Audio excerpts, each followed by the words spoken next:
ఈ వీడియోలో క్యారెట్, ఆలు, బీట్రూట్ ఎలా తయారు చేయాలో చూపిస్తానండి. ముందుగా ఒక కడాయిలో ఒక 3 టేబుల్ స్పూన్ ఆయిల్ వేయండి. తర్వాత పోపు దినుసులు, ఆవాలు, జీలకర్ర, మరి పచ్చిపప్పు, మినపప్పు, ఎండుమిర్చి ఇవి కొంచెం దోరగా వేపండి. తర్వాత దీంట్లో కట్ చేసి పెట్టుకున్నటువంటి ఆనియన్స్, అలాగే పచ్చిమిర్చి, కొంచెం సాల్ట్ వేసి ఫ్రై చేయండి. సాల్ట్ వేయడం వల్ల కొంచెం త్వరగా మగ్గుతుంది. అలాగే కొంచెం పసుపు కూడా యాడ్ చేయండి. ఉల్లిపాయలు బ్రౌన్ కలర్ వచ్చేస్తాయి కదండి. తర్వాత దీంట్లో కట్ చేసి పెట్టుకున్నటువంటి ఆలుని వేసి కలిపి తిప్పండి.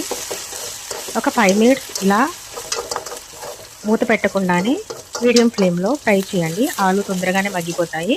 ఇదో కలర్ చేంజ్ అయిపోతుంది కదండి. ఇప్పుడు ఇందులో మనము సన్నగా కట్ చేసుకున్నటువంటి బీట్రూట్ని, అదేవిధంగా క్యారెట్ని, ఈ రెండింటిని వేసి మంచిగా కలుపుకొని ఒక 5 మినిట్స్ వరకు మంచిగా ఫ్రై చేయండి. ఇలా ఫ్రై అయిపోయిన తర్వాత దీంట్లోకి సరిపడా కారం వేసుకుందాము. మీ రుచికి సరిపడా మీరు వేసుకోవచ్చు.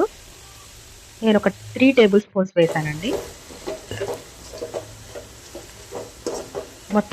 ఒకసారి మొత్తం కలియ తిప్పుకొని ఒక 2-3 మినిట్స్ ఫ్రై చేయండి. ఇలా ఫ్రై అయిపోయిన తర్వాత కొంచెం ఇందులోనే గరం మసాలా కూడా వేయండి. ఒక 1/2 టీ స్పూన్ సరిపోతుంది గరం మసాలా. ఇలాగే వేసుకున్న తర్వాత కొంచెం కొత్తిమీర యాడ్ చేయండి. ఇది యాడ్ చేసుకొని మొత్తం కలిపి తిప్పుకొని ఒక 2 మినిట్స్ అలా స్టవ్ మీద మీడియం ఫ్లేమ్లోనే తిప్పేసుకోండి. కర్రీ అయితే ఫినిష్ అయిపోయిందండి. ఫ్రై చాలా వేడివేడి అన్నంలోకి చాలా బాగుంటుంది. అదేవిధంగా చపాతీలో కూడా చాలా టేస్టీగా ఉంటుంది. తప్పకుండా మీరు